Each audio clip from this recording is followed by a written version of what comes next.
Crown France আলু Puri frozen কিছুক্ষণ বাইরে রেখে আনফ্রোজ করার পরে আমরা এটা স্টেন করে তেলে ছেড়ে দেবো।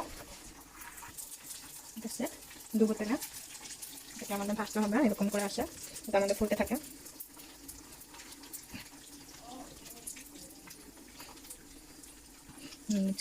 মাশাআল্লাহ একদম ফুলে যাবে, একদম বাংলাদেশে দোকানে পাওয়া যাওয়া পুরির মতো।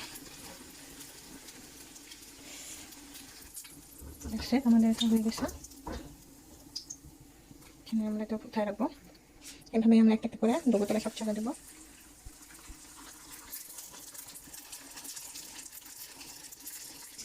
আমাদের পুরি হয়ে গেছে দুটো,